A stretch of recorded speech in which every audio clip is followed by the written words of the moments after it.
پہلے یہ اطمینان کر لو کہ میری ماں سے کئی گنا زیادہ پیار میرا رب مجھ سے کرتا ہے. ٹھیک ہے؟ تو جب رب مجھ سے اتنا پیار کرتا ہے اور وہ نہیں دے رہا ہے، میں مانگ رہا ہوں پھر بھی نہیں دے رہا ہے، میں رو رہا ہوں پھر بھی نہیں مل رہا ہے، تو پھر یقین کر لو نا یہی میرے لیے بہتر ہوگا، یہی میرے لیے اچھا ہوگا. 99 ایئرز کی ایج میں جا کے بیٹا ملا. حضرت ابراہیم کون ہے؟ خلیل اللہ ہیں. خلیل کس کو کہتے ہیں؟ دوست کو، اللہ کے دوست. اور سرکار دو عالم صلی اللہ تعالی علیہ وسلم کے بعد اگر کائنات میں کوئی سب سے عظیم ہستی ہے، سب سے بڑی ہستی اگر نبی پاک کے بعد کوئی ہے تو وہ حضرت ابراہیم علیہ الصلوۃ والسلام. اتنا بڑا مرتبہ ہے اور اللہ کے دوست بھی ہیں اور اتنی دعائیں، مگر بیٹا نہیں ملا 99 سال تک. مجھے اور آپ کو کیا سیکھنے کو ملا؟ کہ جناب اللہ سے دعا مانگنی ہے مگر رب سے ناراض نہیں ہو جانا ہے، مایوس نہیں ہو جانا ہے. اگر نہیں مل رہا تو بھی راضی رہنا ہے. ہمارا پرابلم کیا ہے؟ 2 4 6 مہینے کوئی دعا کریں کام نہ ہو، ہیں یار دعا کرتا ہوں قبول ہی نہیں ہو رہی. مکے جا کے دعا کی پھر بھی قبول نہیں ہوئی، مدینے شریف جا کے دعا کی پھر قبول نہیں ہوئی، فلاں بزرگ سے دعا کرائی پھر قبول نہیں ہوئی. لوگ کہتے ہیں جمعے کے خطبے کے درمیان دعا کرو، کتنے جمعوں سے دعا کر رہا ہوں قبول نہیں ہوئی. اللہ سے شکوا ہے، اللہ سے ہی بھروسہ اٹھنا شروع ہو جاتا ہے. نہیں بھائی کچھ نہیں ہوتا، سنا ہی ہے، دعا قبول نہیں ہوتی. وہ اللہ کے خلیل ہیں اور 99 سال تک دعائیں کر رہے ہیں. کون ہے میرے اور آپ کے درمیان جو 99 سال سے دعائیں کر رہا ہے؟ اب اس پہ سیکھنے کو پتہ کیا ملتا ہے ان واقعات سے؟ کہ ہمیں اپنے رب سے مایوس نہیں ہونا ہے. پہلے یہ بھروسہ کر لو نا کہ اللہ میرے لیے بہترین فیصلہ کرنے والا. ہم سب کی ماں سب سے زیادہ پیار ہم سے کون کرتا ہے؟ ماں کرتی ہے نا.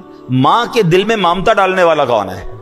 یعنی میری ماں مجھ سے پیار کرے یہ خیال اس کے دل میں ڈالنے والا کون ہے؟ اللہ نہ ڈالتا تو ماں پوچھتی ہوئی نا.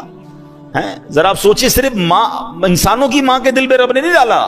یہ جتنے جانور ہیں ان کی ماں بھی اپنے بچوں سے ویسا ہی پیار کرتی ہے، جان دے دیتی ہے، لڑنے آ جاتی ہے، چاہے وہ بلی ہو، کتا جو بھی جانور ہو. بچے کے لیے جانور بھی جان دینے کے لیے تیار ہو جاتے. کیوں؟ یہ اللہ نے خیال ڈالا ہے.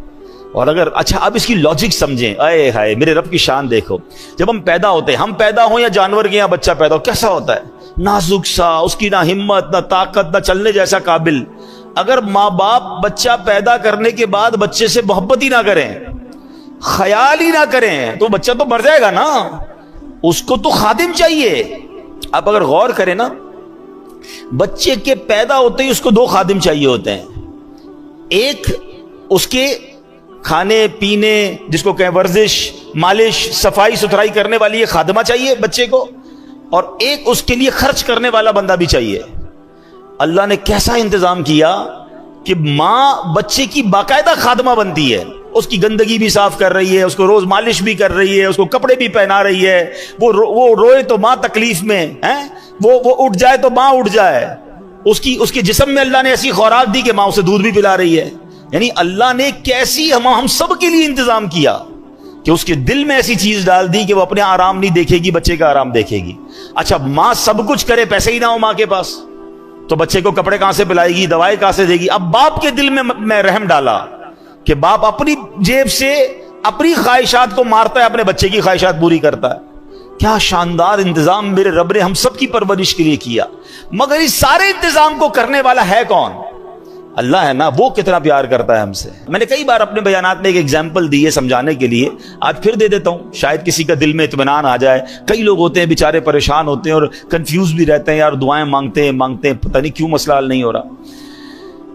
مثال دیتا ہوں، چلے ایک ایگزامپل. آج کل گرمی کے دن ہیں، سب کو جی چاہتا ہے آئس کریم کھانے کا، شربت پینے کا، کولڈ ڈرنک پینے کا. لیکن اگر آپ کے کوئی چھوٹا بچہ ہو، بھائی ہو، اس کا گلا خراب ہو جائے، فلو ہو جائے اسے، ٹھیک ہے، نزلہ بھی ہو جائے، بخار ہو جائے، اور اب وہ رو رہا ہے کہ ابو میں نے آئس کریم کھانی ہے، یا ابو جی میں نے کولڈ ڈرنک پینی ہے. آپ کیا کریں گے؟ کھلائیں گے اسے؟ بتائیے نا. کولڈ ڈرنک پلائیں گے؟ اچھا وہ رو رہا ہے، نہیں میں نے پینی ہے، وہ بہت زور زور سے رو رہا ہے، آپ پلا دیں گے اسے؟ اچھا آپ کا کوئی دوست برابر میں آپ کے بیٹھا ہے، وہ کہے یار کیسے ظالم والد ہو یار، بچہ رو رہا ہے، پلا دو نا اسے آئس کریم، دے دو آئس کریم، کھلا دو یا کولڈ ڈرنک پلا دو. آپ ایک جواب دیں گے، میں والد ہوں، مجھے پتا ہے میرے بچے کو کب کیا دینا ہے، ابھی دوں گا بیمار ہو جائے گا، ابھی دوں گا اس کا گلا اور خراب ہو جائے گا، اس کو رونے دو، اس کو نہ دینا اس کے لیے اچھا ہے. ایسا ہی ہے نا. اب ذرا دل کے کانوں سے میرا جملہ سننا. آپ والد ہیں، آپ کو پتا ہے بچے کو کب کیا دینا ہے. میرے خالق کو نہیں پتا مجھے کب کیا دینا ہے. بات اگر یہ سمجھ آ گئی نا جس دن کہ میں رو رہا ہوں وہ نہیں دے رہا، میں تڑپ رہا ہوں وہ نہیں دے رہا، میں گر گڑا رہا ہوں وہ نہیں دے رہا، اب بندہ سمجھ جائے یہی میرے لیے بہتر ہے. میرا رب بہترین فیصلہ کرنے والا ہے. میری ماں سے زیادہ جب چاہنے والا ہے تو ڈیسیژن بھی بہترین ہوگا نا. اور ایسا لکھا کتابوں میں، روایتوں میں یہ مضمون ہے، کسی کا غریب رہنا اس کے لیے اچھا ہے اور کسی کا امیر بننا اس کے ایمان کے لیے اچھا ہے. کیونکہ اگر اس کو غریب کو امیر بنا دیا جاتا تو وہ پیسے کے اندر ایسا گم ہو جاتا کہ آگے جا کے اس کا ایمان بھی برباد ہو جانا تھا. تو رب جانتا ہے کہ اس کا غریب رہنا بہتر ہے. کسی کو امیر بنایا، اس کے لیے دنیا اور آخرت کے امیر رہنا اچھا تھا. غربت ہوتی تو کہیں یہ کفر کر لیتا. تو ہمیں نہیں پتا ہوتا، یہ اللہ کی تقسیم ہے. کوئی صحت مند رہتا ہے، کوئی بیمار رہتا ہے، کوئی خوش رہتا ہے، کوئی پریشان رہتا ہے. ارے یہ رب کے فیصلے ہیں، وہ ہم سے بہتر جاننے والا ہے. اور بعض اوقات جب نہیں ملتا نا اور اس کے کچھ عرصے بعد ملتا ہے تو عقل حیران ہو جاتی ہے کہ واقعی کمال فیصلہ تھا، یہی میرے لیے بہتر تھا. بے اولاد روتے ہیں اولاد نہیں مل رہی ہیں، در در جاتے ہیں دعائیں کرتے نہیں ملتی اولاد. کیا پتہ ایسی اولاد لکھی ہو اس کے نصیب میں کہ جو بڑے ہو کر ماں باپ کو مار کے گھر سے ہی نکالنا تھا. ہم نہیں سنتے بعض اوقات ماں باپ کہتے تو پیدا ہی نہ ہوتا تو اچھا تھا، اتنا بچہ تنگ کرتا ہے. تو یہ اللہ کے فیصلے ہیں. تو سبحان اللہ، حضرت ابراہیم 99 سال تک دعا کرتے رہے. اب جب دعا ہو گئی حضرت اسماعیل مل گئے. اب مجھے بتاؤ جس کو 15-20 سال بعد اولاد ملے تو وہ کتنا پیار کرتا ہے اپنے بچے کو، گود سے لگائے رکھتا ہے کہ اب تو پیر بھی زمین پر نہ رہے ہیں. مگر پہلا امتحان کیا تھا کہ اس دودھ پیتے بچے اور اس کی ماں کو ایک ایسے صحرا میں چھوڑ کر آ جاؤ کہ جہاں کوئی آبادی نہیں ہے. آپ امیجن کر سکتے ہیں کہ آپ اپنی زوجہ اور اپنے بچے کو کسی میدان میں ریگستان میں چھوڑ کر آ جائیں، اور وہ بھی وہ بچہ جو اتنی دعاؤں کے بعد ملا ہو. مگر اللہ کا حکم تھا آپ چھوڑ کر آ گئے. وہ واقعہ طویل ہے، پھر کسی دن اس کو ڈسکس کریں گے. آپ نے سنا ہوگا کہ کس طرح بی بی ہاجرہ جو ہے صفا مروہ کے درمیان دوڑی، کس طرح حضرت اسماعیل کے قدموں سے زمزم جاری ہوا اور پھر کس طرح مکہ آباد ہوا. سبحان اللہ. مگر پہلے قربانی تو سوچو کیسی تھی کہ ماں ہے، بچہ ہے، تھوڑا سا پانی اور کھانا ہے اور وہ ختم ہو گیا، اور اب کچھ نہیں ہے مگر اللہ پر بھروسہ ہے. اس خاندان کی قربانیاں تو سوچو. پھر اللہ نے حضرت ابراہیم اور حضرت اسماعیل سے کعبے کی تعمیر کروائی. وہ مقام ابراہیم جس پر کھڑے ہو کر حضرت ابراہیم نے کعبے کی تعمیر کی. سبحان اللہ. یہ کیسا اللہ کے نبی کا معجزہ ہے کہ 5000 سال سے زیادہ عرصہ گزر چکا ہے.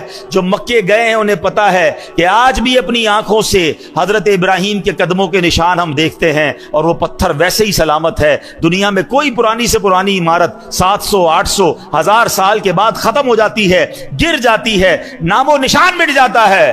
یہ 5000 سال سے زیادہ عرصہ ہو گیا ہے. یہ پتھر کھلے آسمان تلے موجود رہا. علماء کہتے ہیں ہزاروں بارشیں دیکھی، ہزاروں آندھیاں دیکھی، ہزاروں موسم کی تبدیلیاں دیکھی، مگر حضرت ابراہیم کے قدموں کے نشان ویسے کے ویسے موجود ہیں. اور قرآن میں رب نے فرمایا وَاتَّخِذُوا مِن مَّقَامِ إِبْرَاهِيمَ مُصَلًّى، اور ابراہیم کے کھڑے ہونے کی جگہ کو اپنے لیے نماز کی جگہ بنا لو. اللہ اکبر. یہ مقام ہے حضرت ابراہیم، حضرت اسماعیل اور بی بی ہاجرہ رضی اللہ تعالی عنہا کا. لیکن ایک امتحان نہیں تھا.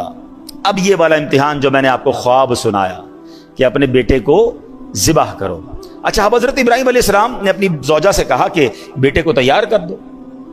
حضرت اسماعیل کو تیار کیا، اور اب کمال یہ ہے کہ چلے قربان کرنے. جب قربان کرنے چلے تو شیطان کب یہ چاہتا کہ اتنی بڑی قربانی، اتنا بڑا جناب ثواب حضرت ابراہیم کما لیں گے. تو شیطان پہلے حضرت ابراہیم کے پاس آیا انسانی شکل میں. اے ابراہیم کہاں چلے ہیں؟ کہا بیٹے کو لے کے جا رہا ہوں. کہا مجھے پتا ہے آپ ذبح کرنے جا رہے ہیں. حضرت ابراہیم نے کہا کہ اب بیٹے کو باپ ذبح کرتا ہے؟ کہا مجھے پتا ہے آپ کو اللہ کا حکم ملا ہے. آپ نے فرمایا پھر اللہ کا حکم ہے تو میں اس پر راضی ہوں. شیطان مردود وہاں سے جا کر حضرت بی بی ہاجرہ کے پاس جاتا ہے. اب ماں کتنا پیار کرتی ہے بچے سے، وہ بھی بچہ وہ جو اتنی دعاؤں کے بعد ملا ہو. آپ کو پتا ہے حضرت اسماعیل کی عمر کتنی تھی اس وقت؟ ایک روایت کے مطابق 7 سال اور ایک روایت کے مطابق 13 سال. کیا عمر ہوتی ہے یہ؟ حضرت حاجرہ کے پاس جا کر کہتا ہے اے حاجرہ تمہیں پتا ہے تمہارے شوہر بیٹے کو کہاں لے جا رہے ہیں؟ کہاں لے جا رہے ہیں؟ کہ ذبح کرنے لے جا رہے ہیں۔ کہ کیا باپ بیٹے کو ذبح کرتا ہے؟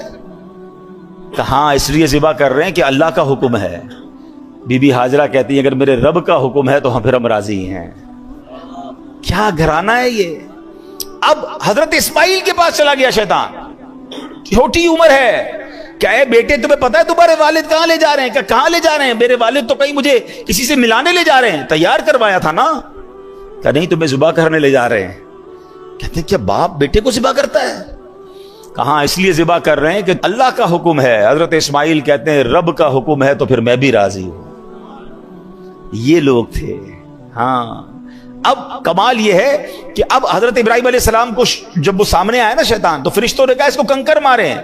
آپ نے ایک بار کنکر مارے، تھوڑا آگے گئے فرشتے نے کہا پھر کنکر مارے، آپ نے پھر پتھر مارے، پھر آگے گئے پھر کنکر مارے۔ یہ جو آج حاجی جمرات کی رمی کرتے ہیں، شیطان کو کنکر مارتے ہیں، اللہ نے حضرت ابراہیم خلیل اللہ اپنے خلیل کی وہ ادا ایسے باقی رکھی ہے کہ جب تک شیطان کو کنکر نہیں ماریں گے حاجیوں کا واجب ادا نہیں ہوگا۔ اللہ اکبر۔ پتا چلا کہ رب نے اپنے پیارے کی ادا کو کیسے باقی رکھا ہے۔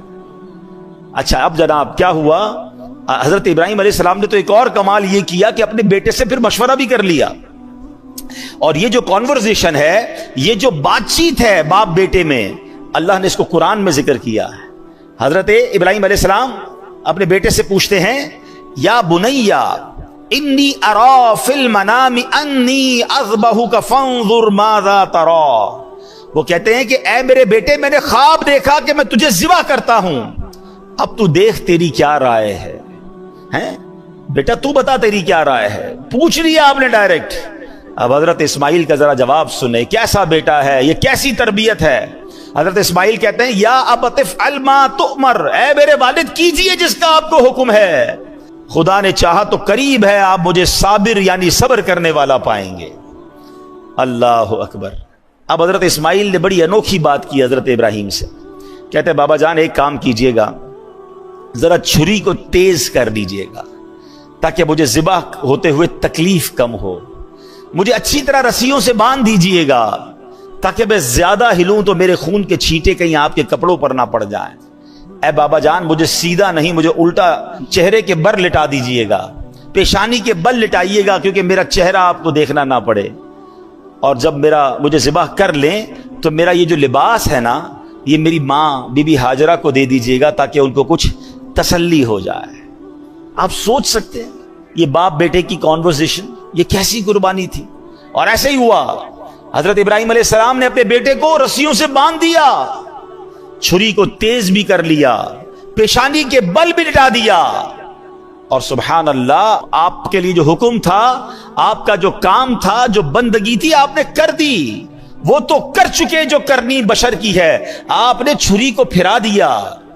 مگر سبحان اللہ میرا رب چاہے تو چھری بھی کام نہ کرے نا، چھری نے کاٹا نہیں۔ یہاں یہ بات بھی سمجھنی ہے، حضرت ابراہیمی کے دو واقعات ہیں جو پھر ہمیں توکل سکھاتے ہیں، آپ وہ واقعہ پھر کبھی ڈسکس کریں گے، لیکن ماشاءاللہ آپ نے سنا ہوگا کہ حضرت ابراہیم علیہ السلام کو نمرود نے ایک آگ لگائی تھی جس میں ڈالا گیا تھا۔ آگ کا کام کیا ہے بتاؤ نا، جلانا ہے نا، آگ نے جلایا نہیں نا، کیا ہوا؟ اتنی بڑی آگ تھی، آپ کو تھرو کر دیا گیا آگ میں، اور ایک دو منٹ نہیں، آپ ایک روایت کے مطابق 7 دن اور ایک روایت کے مطابق 40 دن اس آگ میں رہے، مگر آپ کا بال بھی بیکا نہیں ہوا۔ تو پتہ کیا چلا کہ آگ کا کام جلانا ہے، مگر رب چاہے تو آگ نہیں جلائے گی۔ چھری کا کام کاٹنا ہے، مگر میرا رب چاہے تو پھرا دے کوئی چھری، مگر چھری نے کاٹنا نہیں ہے۔ تو پتہ یہ چلا کہ اگر آج بھی، اب یہ ہمارے لیے پھر پیغام ہے، ہم بہت ساری چیزیں کیلکولیٹر سے چل رہے ہوتے ہیں، بہت ساری چیزیں کیلکولیشن سے چل رہے ہوتے ہیں کہ یار یہ ہوگا تو پھر یہ ہو جائے گا، یوں کروں گا تو یہ ہو جائے گا، اتنی بڑی مشکل میں ہوں، یار کیلکولیشن بتاتی ہے یہ مشکل نہیں ختم ہوگی، میں یہ قرضے سے نہیں نکل سکوں گا، میں اس پرابلم سے نہیں نکل سکوں گا، ڈاکٹر کہتے ہیں بیماری ایسی ہے کہ بندہ نہیں بچے گا، ہم مایوس ہو جاتے ہیں، ہم اللہ کی رحمت سے مایوس ہو جاتے ہیں۔ ارے میری ایک بات تو سمجھ لو، مشکل کتنی ہی بڑی کیوں نہ ہو، میرے اور آپ کے لیے بڑی ہے، میرے رب کے لیے بڑی نہیں ہے. ان اللہ علی کل شیء قدیر. وہ چاہے تو آگ کو پاک بنا سکتا ہے, وہ چاہے تو چھری گلے پہ پھرا دی جائے کاٹتی نہیں ہے. ارے میرا رب چاہے تو اندھیرے کنویں سے نکال کر حضرت یوسف کو مصر کا بادشاہ بنا سکتا ہے. ختم ہو گئی تھی نا لائف, بھائیوں نے باندھ کر کنویں میں ڈال دیا تھا, اب اور کیا بچتا ہے؟ مگر اللہ نے صرف کنویں سے نہیں نکالا, مصر کا بادشاہ بنایا. حضرت میرا رب چاہے دریائے نیل حضرت موسیٰ اور ان کے ساتھیوں کے لیے راستے نکالتا ہے, اور اسی دریائے نیل میں پیچھے آنے والے فرعونیوں کو غرق بھی کر دیتا. تو اللہ پر بھروسہ رکھو نا. ہم کیوں بھروسہ توڑ دیتے ہیں؟ ہم کیوں مایوس ہو جاتے ہیں؟ لوگ خودکشی کی باتیں کرنے لگ جاتے ہیں, لوگ ڈپریشن کی طرف چلے جاتے ہیں کہ نہیں ہو سکتا. ارے حضرت آپ کو نہیں پتا پرابلم بہت بڑا ہے. یقیناً تمہارا پرابلم کتنا ہی بڑا کیوں نہ ہو, میرے رب کی قدرت اس سے بڑی ہے, میرے رب کی نگاہ رحمت پڑنی ہے, تمہارے مسائل حل ہو سکتے ہیں. بس اصل بھروسہ چاہیے. علامہ اقبال شاعر مشرق نے کہا نا کہ اگر آج بھی ہو ابراہیم سا ایمان پیدا, there is only one condition, ایمان وہ والا چاہیے. اگر آج بھی ہو ابراہیم سا ایمان پیدا, آگ کر سکتی ہے انداز گلستان پیدا. اب کیا ہوا؟ چھری پھرا دی, چھری نے کاٹا نہیں, اور اب اللہ نے حکم دیا حضرت جبریل امین کو, اے جبریل جاؤ اور جنتی مینڈھا لے کر جاؤ. اور حضرت جبریل جنت سے مینڈھا لے کر آئے, اور جب لے کر آئے نا تو حضرت جبریل کی آواز کیا تھی؟ اللہ اکبر اللہ اکبر. حضرت ابراہیم اپنے بیٹے کے اوپر جھکے ہوئے ہیں, چھری ہاتھ میں ہے. آسمان کی طرف نظر کی تو دیکھا کہ جبریل آسمان سے آ رہے ہیں. آپ سمجھ گئے کہ میرے امتحان کا وقت ختم ہو گیا. آپ نے کیا کہا؟ لا الہ الا اللہ واللہ اکبر. حضرت اسماعیل جو نیچے لیٹے ہوئے تھے وہ بھی سمجھ گئے. جب تکبیر کی آوازیں سنی تو سمجھ گئے کہ امتحان پورا ہو گیا. کہتے ہیں اللہ اکبر وللہ الحمد. یہ جو عید کے دن تسبیح پڑھتے ہیں نا, اس کا ذرا سینیریو سمجھیے, اس کا پس منظر اور بیک گراؤنڈ سمجھیے. یہ کتنی مبارک تسبیح ہے کہ اس کے شروع کے الفاظ حضرت جبریل کی زبان سے نکلے ہیں, اس کے درمیان کے الفاظ حضرت ابراہیم کی آواز میں نکلے ہیں, اور آخری الفاظ حضرت اسماعیل کی زبان سے نکلے ہیں. ہم تو تسبیح نارملی پڑھ لیتے ہیں, مگر اس سینیریو کو, اس قربانی کو, اس عظیم واقعے کو تو یاد کیا کرو. بلکہ میرے پیارے اسلامی بھائیوں, اس بیان کو, اس واقعے کو اپنے بچوں کو سنائیں. آج ہمارے سامنے تو ہم نے اپنے قربانی کو ایک فیسٹیول بنا دیا ہے. جناب جانور آ رہے ہیں, تصویریں کھنچ رہی ہیں, ہم گھما رہے ہیں, پھرا رہے ہیں, اور ذبح کے بعد جناب پھر اس کی باربیکیو پارٹیاں ہوں گی. کون بتائے گا بچوں کو؟ کون یاد کرے گا اس قربانی کو؟ ارے سوچو تو صحیح, 99 سال کی دعاؤں کے بعد بیٹا ملا تھا اور اس کو ذبح کرنے چلے تھے. ہمیں کہا گیا صرف جانور قربان کر دو. ذرا سوچیے اگر ہم سے کہہ دیا جائے کہ کم از کم زندگی میں ایک بار سب اپنا اپنا بچہ ذبح کرو, ہم کرتے؟ ہم کر پاتے ہیں؟ یا نماز کے لیے ٹائم نہیں ہے لوگوں کے پاس, فرض حج ہو جاتا ہے تو حج کرنے نہیں جاتے. کون قربانی دیتا؟ سوچئے کتنی آسانی ہمارے لیے. لیکن کیا ہم بھول جائیں گے اس قربانی کو؟ کیا یاد نہیں کریں گے کہ اللہ والوں نے کیسی کیسی قربانیاں دی؟ اللہ ان کے صدقے ہمیں کچھ اپنے معمولات کو سدھارنے کی توفیق عطا فرمائے. اب اس تسبیح کو ذرا اس تصور میں تو پڑھیے نا کہ سبحان اللہ, پہلے حضرت جبرائیل کا کہہ رہے ہیں, اور پھر حضرت ابراہیم, اور آخر میں حضرت اسماعیل. مل کر پڑھیں گے اللہ اکبر اللہ اکبر لا الہ الا اللہ واللہ اکبر اللہ اکبر وللہ الحمد اللہ اکبر اللہ اکبر لا الہ الا اللہ واللہ اکبر اللہ اکبر وللہ الحمد اللہ اکبر اللہ اکبر لا الہ الا اللہ واللہ اکبر اللہ اکبر وللہ. چلے اس تسبیح کا طریقہ بھی سمجھ لیں کہ عید الاضحیٰ کے لیے جب آپ چلیں گے تو آپ نے اس کو بلند آواز سے پڑھنا ہے. جب گھر سے نکلے نماز عید کے لیے تو بقرہ عید میں بلند آواز سے پڑھیں, اور عید الفطر میں اس کو پست آواز سے پڑھنا ہوتا ہے. عید کی نماز کے لیے آنے کا ایک اور سنت طریقہ یہ ہے کہ عید کی نماز کے لیے ایک راستے سے آئیں اور دوسرے راستے سے آپ نے واپس جانا ہے. اور سبحان اللہ, وہ تو بچہ قربان کرنے گئے تھے اور اللہ نے قربانی کیسے قبول فرمائی، مگر ہم جو جانور قربان کر رہے ہیں اللہ کی مہربانی دیکھیں اس پر ثواب کتنا بڑا عطا فرمایا۔ حدیث پاک میں آتا ہے قربانی کرنے والے کو قربانی کے جانور کے ہر بال کے بدلے میں ایک نیکی ملتی ہے، جتنے بال ہوتے ہیں جانور پر اتنی نیکیاں ملتی ہیں۔ ایک اور حدیث پاک، جس نے خوش دلی سے طالب ثواب ہو کر قربانی کی تو وہ آتش جہنم سے حجاب یعنی روک ہو جائے گی۔ یعنی اگر خوش دلی کے ساتھ، بوجھ سمجھ کر نہیں، یا اللہ تیرا شکر تو نے قربانی کرنے کی توفیق دی، اور اللہ کے لیے قربانی ہو، دکھاوے کے لیے نہیں۔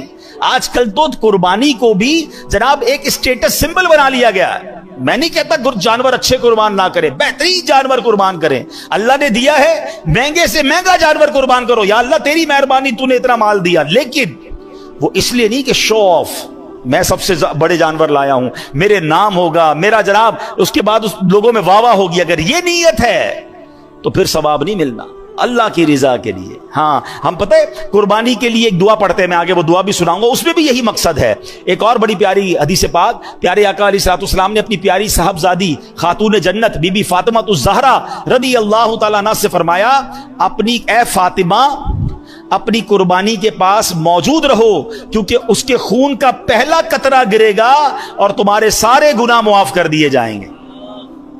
قربانی کے وقت قربانی کے پاس موجود رہنا ہے۔ ہاں اب یہاں یہ سمجھ لیجئے کہ قربانی کس پر واجب ہے، اور واجب ہوتے ہوئے اگر قربانی نہیں کرے گا تو پھر وہ گناہ گار ہوگا۔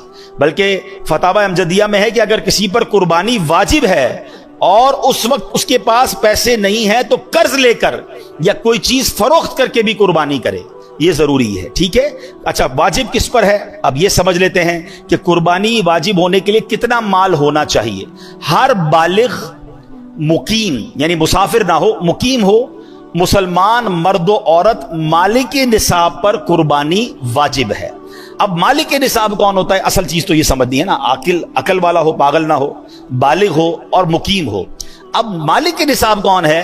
مالک نصاب ہونے سے مراد یہ ہے کہ اس شخص کے پاس 52.5 تولہ چاندی یا اتنی ہی مالیت کی رقم، یا اتنی مالیت کا تجارت کا مال، یا اتنی مالیت کا حاجت اصلیہ کے علاوہ سامان ہو۔ آلموسٹ سمجھ لیں کسی کے پاس اتنے پیسے ہوں، یا اتنا مال تجارت ہو، سونا چاندی ہو، یا اپنی حاجت اصلیہ ضرورت کی چیزوں سے زیادہ سامان ہو گھر میں یا کہیں پر، تو اب اس پر، اور جو اگر اس پر جو قرضہ ہو وہ مائنس کرنے کے بعد، تو پھر اس پر یہ نصاب باقی رہے گا، تو یہ جناب قربانی اس پر واجب ہو جائے گی۔ قربانی کے دنوں میں اگر یہ اتنے پیسے ہیں تو اس کو قربانی کرنی ہوگی۔ اب اس میں ایک اور غلطی لوگ کیا کرتے ہیں، پورے گھر کی طرف سے ایک قربانی کر دیتے ہیں، ایک بکرا لے آئے، نہیں۔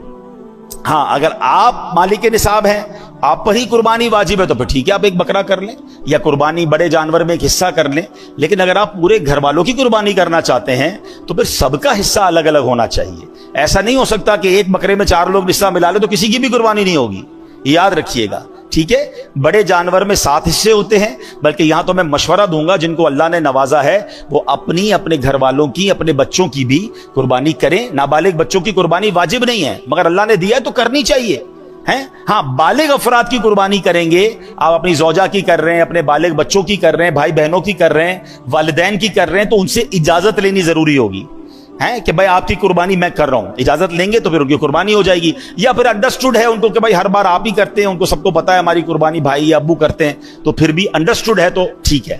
اچھا اسی طرح ایک اور قربانی میں ہم نے بات ذہن میں رکھنی ہے کہ قربانی میں اگر کوئی عقیقے کا حصہ بھی ملانا چاہتا ہے، وہ سمجھتا ہے کہ میرے پاس ایک حصہ ایکسٹرا ہے، اگر کسی کا عقیقہ باقی ہے تو وہ بھی کیا جا سکتا ہے۔ قربانی میں مشورہ یہ دوں گا کہ اگر جس کو اللہ نے وسعت دی ہے تو سرکار دو عالم صلی اللہ تعالی علیہ وسلم کے ایصال ثواب کے لیے بھی قربانی کرے۔ آپ کو پتا ہے مینا میں ہمارے آقا مدینے والے مصطفیٰ صلی اللہ علیہ وسلم جب حج فرمایا تھا تو اپنی امت کی طرف سے قربانی کی تھی۔ ہمارے آقا ہمیں نہیں بھولے، تو ہمیں بھی اللہ کرے کہ آپ کے پاس وسعت ہو تو اپنے جانور کا، جو اپنے گھروں میں جتنے جانور آئیں، جو سب سے بہترین جانور ہے، سب سے زبردست، وہ میرے آقا کے نام پر قربان کریں. کروں تیرے نام پہ جاں فدا، نہ بس ایک جاں دو جہاں فدا، دو جہاں سے بھی نہیں جی بھرا، کروں کیا کروڑوں جہاں نہیں. ہمارا جو کچھ ہے اللہ کی عطا سے ہمیں ملا ہے، نبی پاک کا صدقہ ملا ہے، تو ان کے نام پر. اچھا پھر آپ اپنے مرحوم والدین کے لیے، دادا دادی کے لیے، جس کا حصہ ملانا چاہتے ہیں، غوث پاک کے مرید ہیں تو غوث پاک کے نام پر کریں. جس کو اللہ نے جتنی وسعت دی ہے تو یہ حصے بھی اس میں ڈالنے چاہیے. اس میں بھی انشاءاللہ آپ کو برکت ملے گی اور یہ ثواب ملے گا. اچھا اب قربانی کی جو دعا ہے یہ بڑی کمال کی دعا ہے، اور اس دعا میں بھی بڑا زبردست میسج ہے. اللہ کرے کہ ہم یہ دعا کر لیں. ایک دو غلطیاں لوگ کرتے ہیں قربانی کے وقت، وہ بھی سن لیں. چھری کو پہلے سے تیز کر لیں، جانور کو لٹا کر اب چھری تیز ہو رہی ہوتی ہے، اس سے جانور کو تکلیف ہوتی ہے. جانور کو بھی، قربانی کے جانور کو بھی تکلیف نہیں دینی چاہیے. لوگ پہلے جانور گرا دیتے ہیں اور پھر گھسیٹ کر قبلہ رخ کرتے ہیں، یہ بھی اسے تکلیف دینا ہے. بلکہ اس کو پہلے سے ہی قبلہ رخ معلوم کر کے اسی رخ پہ گرایا جائے تاکہ اب اس کو گھسیٹا نہ جائے. اچھا اب جناب جو دعا ہے، کیا خوبصورت دعا ہے. انی وجہت وجہی للذی فطر السماوات والارض حنیفا وما انا من المشرکین ان صلاتی ونسکی ومحیای ومماتی للہ رب العالمین. میری فیورٹ دعاؤں میں سے یہ دعا ہے. جو الفاظ ہے نا قرآن کے، آئے ہے، اللہ کرے میں اور آپ اس کے مصداق بن جائیں، ایسے ہی بن جائیں. کیا معنی ہے؟ ان صلاتی، بے شک میری نماز، و نسکی، کیا فرمایا کہ میری نماز، اور پھر فرمایا میری قربانیاں، و محیایا و مماتی، میری زندگی اور میری موت، للہ رب العالمین، سب اللہ کے لیے. اللہ کرے ہماری قربانیاں بھی اللہ کے لیے، ہماری نمازیں بھی اللہ کے لیے، ہماری زندگی بھی اللہ کے لیے، ہماری موت بھی اللہ کے لیے. اللہ پاک عمل کرنے کی توفیق عطا فرمائے. صلو علی الحبیب.